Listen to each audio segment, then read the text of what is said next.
Intego ya kabiri, waremewe kuba mu muryango w'Imana. Genda umuzabibu mwe muri amashami. Yohana igice cya 15 umurongo wa 5. Kristo yatugize umubiri umwe, duteranijwe hamwe nk'ingingo. Abaroma igice cya 12 umurongo wa 5. Umunsi wa 15, waremewe kuba mu muryango w'Imana.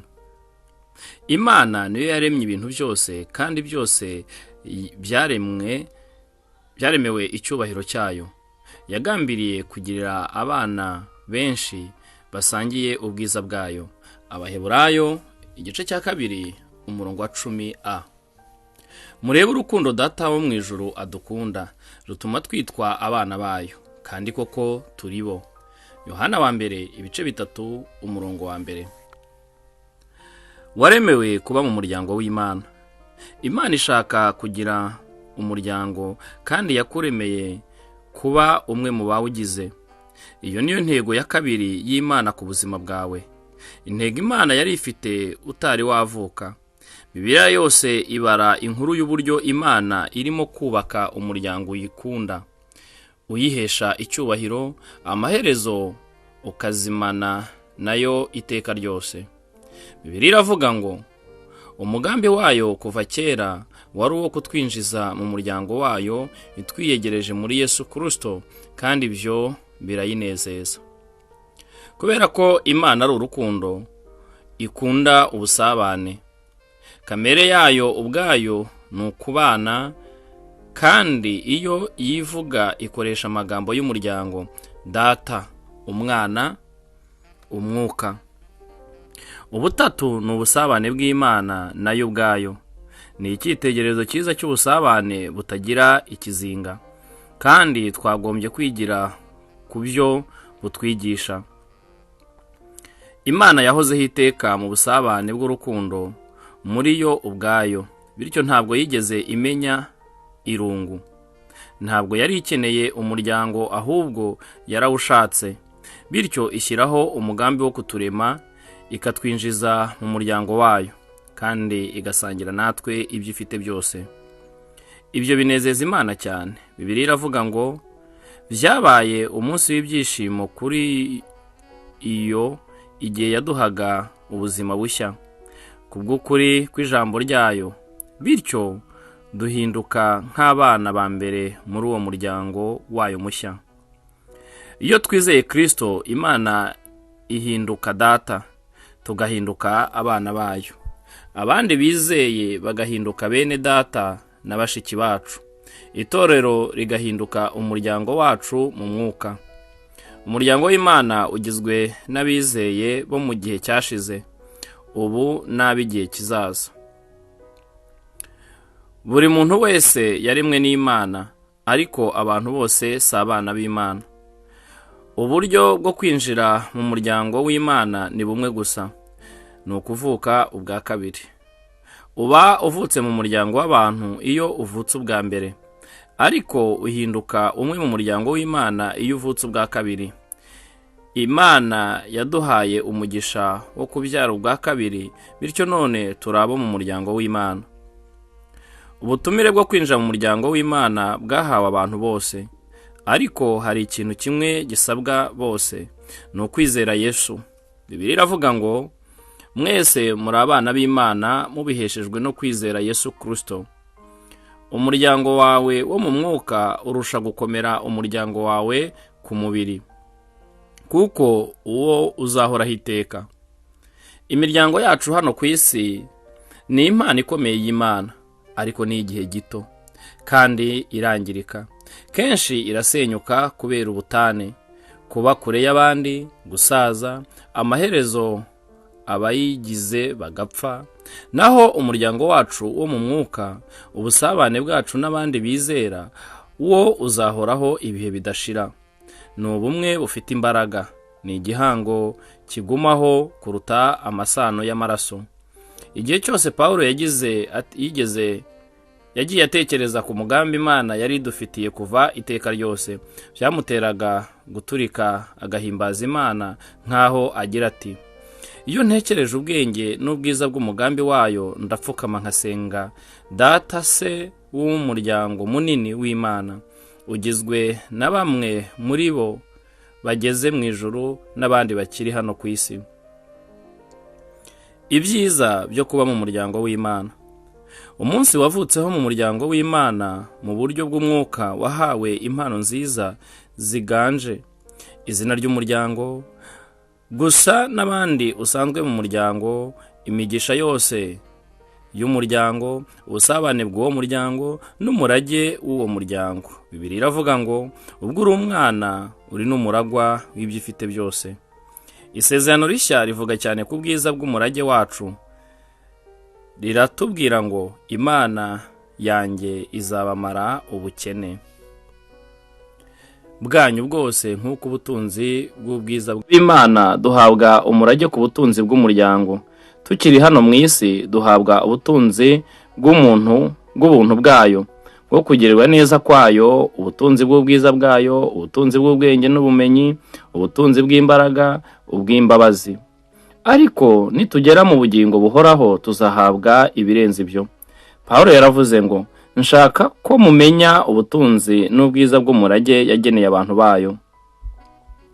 Uwo murage ugizwe n'iki mu by'ukuri? Icya mbere, tuzabana n'Imana ubudatandukana. Icya kabiri, tuzahindurwa duse na Kristo.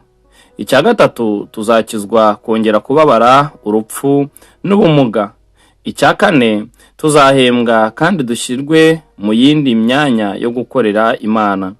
Icya gatanu, tuzasangira na Kristo ubwiza bwe. Mbega umurage!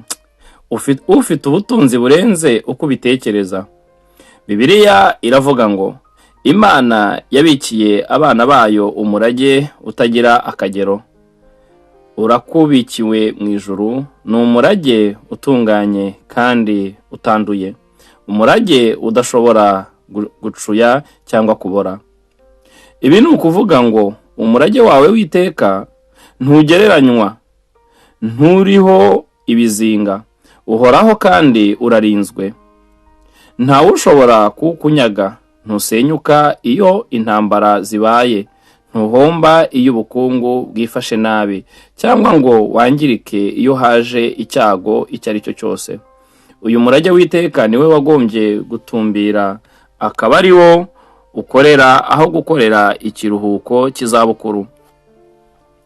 Pawulo yaravuze ngo ibyo mukora byose mubikore mubikuye ku mutima, nk'abakorera shobuja mu kuri, badakorera abantu, kuko muzi yuko muzagororerwa nawe muhawe wa murage. Ikiruhuko cy'izabukuru ni intego itakugeza kure cyane. Wagombye kubaho utumbira ubuzima bw'iteka. Umubatizo. Gushushanywa n'umuryango w'Imana. Imiryango imeze neza igira ishema ryayo.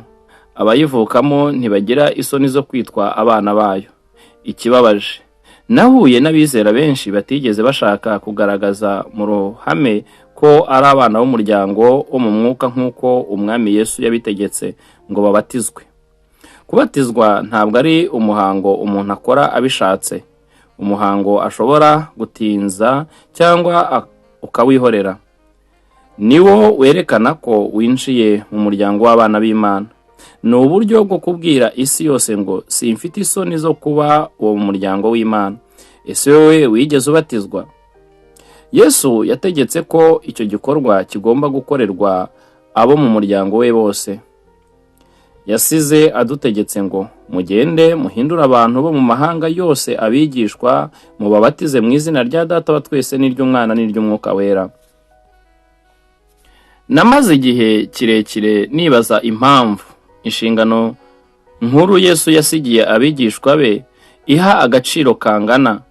Umubatizo n'umurimo ukomeye wo kuvuga ubutumwa no kwigisha abizeye. Kuki umubatizo wahawe ako gaciro? Nyuma nza gusobanukirwa ko ari wo ushushanya intego ya kabiri Imana ifitiye ku buzima bwawe: kwinjira mu busabane bw'umuryango uhoraho w'Imana. Umubatizo uvuga byinshi. Umubatizo wawe ni ubuhamya bwo kwizera kwawe, ugushushanya no gupfa no kuzuka kwa Kristo. ugushushanya ko wapfuye ku buzima bwa kera kandi ugatangaza ubuzima bwawe bushya muri Kristo. Ni igihe kandi cyo kwishimira ko winjiye mu muryango w'Imana. Umubatizo wawe wo ku mubiri ni igishushanyo cy'ibyakubayeho mu mwuka. Ushushanya iby'Imana yagukoreye ubwo yakwinjizaga mu muryango wayo. Bamwe muri twe ni Abayuda, abandi ni abanyamahanga. Bamwe na imbata, abandi ni ab'umudendezo. Ariko twese twabatirijwe kuba umubiri umwe, kandi twese twinjijwe umwuka umwe. Umubatizo ntabwo ari wo ukugira umwana mu muryango w'Imana. Ibyo bizanwa no kwizera Kristo gusa. Umubatizo ugaragaza ko uri umwe mu muryango w'Imana, nk'uko twambara impeta iyo twashyingiwe. Umubatizo ni ikimenyetso kigaragara inyuma cy'isezerano ryo mu mutima. Ni igikorwa kikwinjiza mu muryango, ntabwo rero ari ikintu ushobora gutinza kugeza igihe uzabera mukuru mu by'umwuka. Icyo ugomba kuzuza Bibiliya isaba ni ukuba wizeye. Mu isezerano rishya abantu bamaraga kwizera bagahita babatizwa. Ku munsi wa Pentekote abantu 3,000 bahise babatizwa uwo munsi bizeye Kristo. Abandi, umutegetsi umwe w'umunya-Etiyopiya yabatirijwe aho yizereye. Na Paulo na Sila babatije umuyobozi wa gereza y'i Filipi n'umuryango we mu gicuku. Mu isezerano rishya ntabwo tubona abantu basubika umubatizo. Niba kugeza ubu utari wabatizwa ngo ugaragaze ko wizeye Kristo, ubikore vuba udatinze nk'uko Yesu yabitegetse. Umugisha uhebuje mu buzima. Bibiliya iravuga ngo Yesu n'abantu yejeje bari mu muryango umwe. Niyo mpamvu atagira isoni zo kubita barumuna be na bashiki be. Ureke iryo hame rikwinjije mu mutima rigereye ku ndiba. Uri uwo mu muryango w'Imana, kandi kubera ko Yesu akweza, Imana irakwishimira. Amagambo Yesu yavuze arasobanutse. Yesu arambura ukuboko agutunga abigishwa bati, dore mama na bene data. Umuntu wese ukora ibyo data wo mu ijuru ashaka niwe mwene data, niwe mushiki wanjye, niwe mama. Kwitwa uwo mu muryango w'Imana nicyo cyubahiro cyisumbwe. Niwe mugisha uhebuje ushobora kubona mu buzima. Nta kintu na kimwe wabigereranya. Igihe cyose uzumva udafite akamaro, udakunzwe, udafite umutuzo muri wowe, ujye wibuka umuryango ubarizwamo. Umunsi wa 15. Gutekereza ku ntego y'ubuzima bwanjye. Ingingo yo kuzirikana. Naremewe kuba mu muryango w'Imana. Umurongo wo gufata mu mutwe. Umugambi wayo kuva kera wari uwo kutwinjiza mu muryango wayo itwiyegereje muri Yesu Kristo. Abefeso igice cya mbere umurongo wa 5a. Ikibazo cyo gutekerezaho. Nakora nte ngo ntangire gufata abandi bizera nk'abavandimwe bo mu muryango wanjye?